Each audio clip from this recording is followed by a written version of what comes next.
Hi everyone, my name is Mrs. Goebel and I'll be your child's 5th grade teacher this year. First and foremost, I just want to say that I am extremely excited to get to know your children this year. I have heard so many great things about the incoming 5th graders from their 4th grade teachers, and I am excited to see what's in store for us this year. I also know that this is going to be extremely different for all of us, seeing as though we are going with the distance learning model from here, at least until December. So I just wanted to give you a quick rundown of what things are going to look like until then. The district and the administration gave us the information yesterday. So this is why I am making this video, so that hopefully you guys are able to access this before we start school on Monday. I'm going to have to go through these slides pretty quickly just because I only have 15 minutes to record this video, but you may go back and watch it at any point in time. I will also be going over these slides with your children this week for the first week of school. So here we go. All right, so the platform that we're going to be using to conduct all of our learning and all of our assignments this semester is going to be Google Classroom, which I'm sure your 4th graders who attended, or your children who attended 4th grade at Columbia last year are familiar with. I know that the 4th grade teachers did use this platform before the pandemic started. So once they access their Chromebook, which should have been picked up yesterday or Thursday from the school, and if you haven't done that yet, if you haven't been able to pick up your child's Chromebook or their textbook, please contact the school and do it as soon as possible. Once they have their Chromebook, they open it up, turn it on. They are going to sign into their Chromebook using their last year's username and password. Once they've done that, down at the very bottom of the screen, which is usually down here somewhere, it'll pop up. There's going to be a little icon that looks like a kid standing in front of a chalkboard. That is their Google Classroom. Once they click on that, they should be able to access this plus sign button, which is to join a new classroom. Now, when you picked up your supplies from the school, you should have gotten a letter from our administration giving you information as to whether or not your child is in our Group A learning group or the Group B learning group. I also know that the school sent these letters home, so if your address is updated, you should have gotten it in the mail. So if your child is in Group A, they're going to click this plus sign, and then they'll add in this code right here as well as this code right here. And I'll go over why they have two separate codes a little later. If they are in Group B, again, they will click the plus sign and they will enter this code here as well as this code here. I have noticed that a few students have logged on right here, which is awesome. I'm hoping to get most of the kids logged on by Monday, since I will be seeing all of them at some point that day, and it's the first day of school.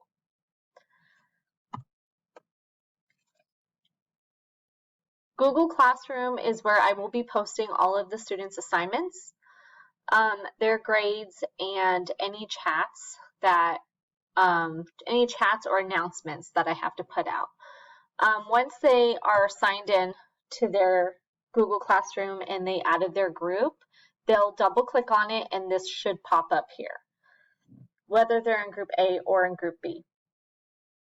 Up at the top is a Meet link. So what they will do when it's their time to meet with me is they will click that link and it will take them to a separate window and a screen will pop up that looks like a camera. I'm not sure if many of your children were able to do this in the spring with their 4th grade teachers, because I know they didn't get Chromebooks sent home, but this is just an easy way to access the links because it's always posted here on their page. Quick note about this is that the students can only access these meetings if the teacher is already logged on. So if our meeting's at 8 in the morning and they try to log on at 7:45 and it's not letting you, it's because I'm not in the meeting yet. So I know this is a lot of information to take in. The scheduling is a little wonky and it's going to take some time to get used to. So this is just us as a 5th grade team trying to make it simpler for you to look at, with also more detail of what we're going to be doing during these times. So you're able to go back to this slide at any point in time, screenshot it, study it.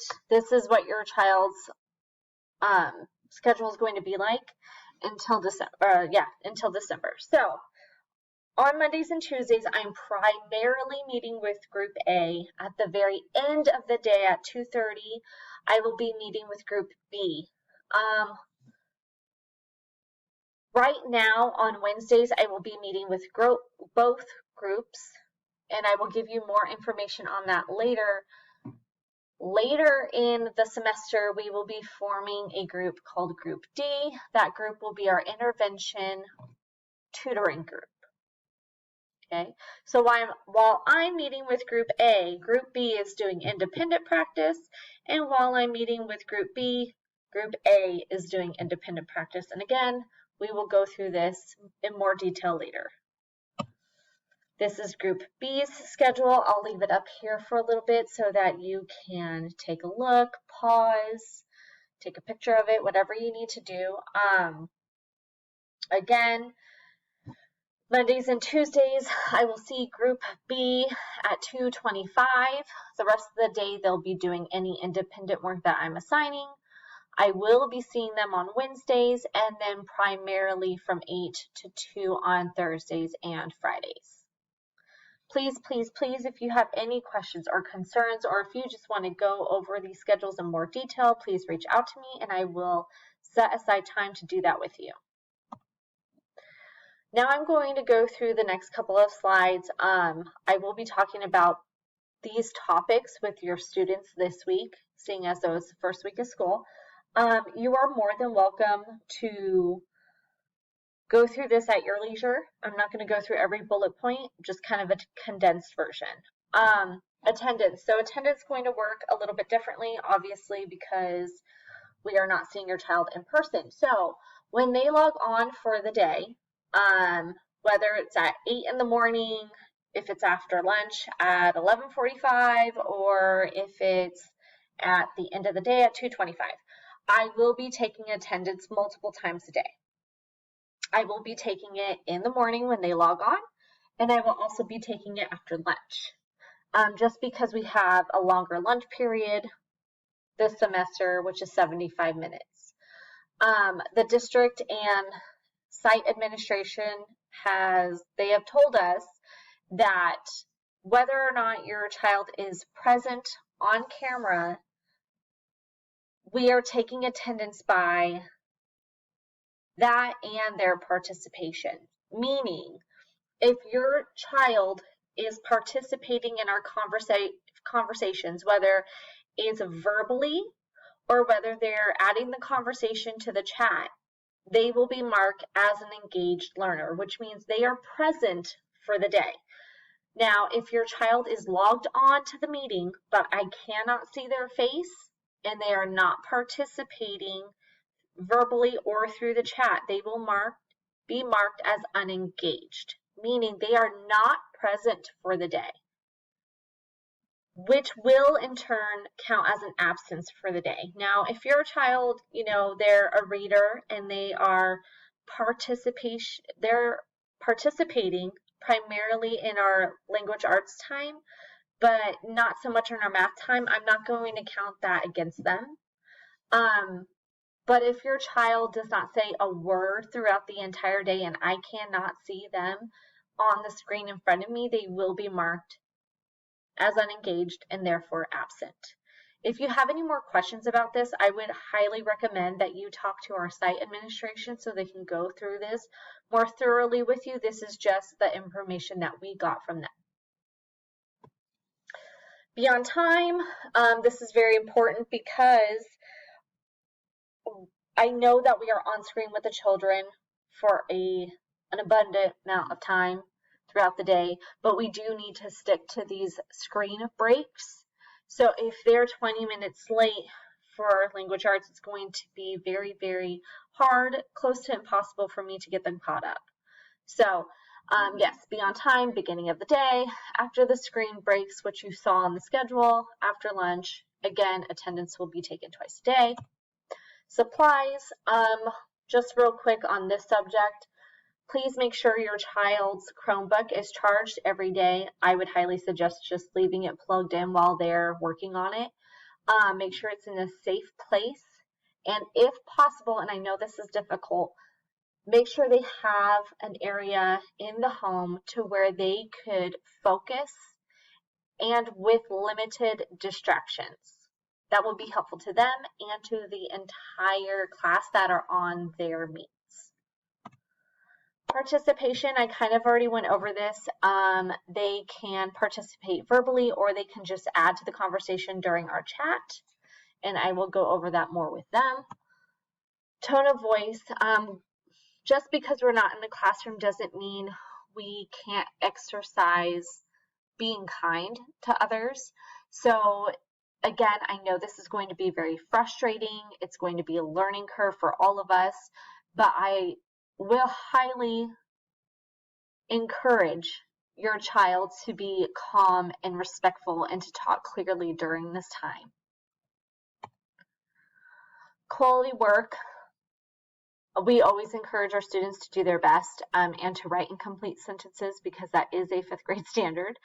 Our motto is do it right or do it twice, which again can also be frustrating to a 10-year-old. But if they need any help, whether it's during class time or if it's even out of class time, please just send us a message, have them send us a message, and we will do everything in our power to help them. This is just a model that we use for complete sentences, which I know the 4th grade teachers did as well. Restate the question, answer the question, cite evidence, and explain, and I will be working on this with the students this year. Turning work in on time. Most of the assignments will be completed and turned in during our screen time together, meaning I will be watching your child do their work on the screen and make sure they submit it before we log off. If we do not have time to do that, I will let them know that that's something that they need to finish during their independent practice time, so when they're not meeting with me. If they are absent, it is still their responsibility to get their work done and turned in by the following week. If you have any more questions about that, I would be happy to go over that with you. Since we are doing all of our assignments digitally, it is extremely important for your child to click the submit button before they turn anything in. Again, this is going to come with lots and lots of practice. Homework, we will not be doing homework this year because your child will be on screen for an abundant amount of time this year. We did not want to give them any more than what they already have to do. So those independent practice days will include the skills reviews that they will need. Google Classroom commenting, it has a commenting feature. Many students use this during the spring to chat with their friends. I understand that we do need to be social during this time. We don't want to lose that or lose the relationships we have with our friends. However, the chat feature is only used for help unless I say otherwise. If it is being used in an inappropriate way, I will have to turn the comment function off or mute for your child. Teamwork, and this is the end of the slide. Teamwork is going to be huge this year. All I ask is for patience on our part, and I will give you patience and your child patience and grace because I know this is going to be frustrating, but we are going to get through this together. And after the first couple of weeks, I'm hoping for all the kinks to be straightened out and us ready to go and to learn and to thrive. If you have any questions, please, please, please feel free to reach out to me at any point in time. Thank you. Bye.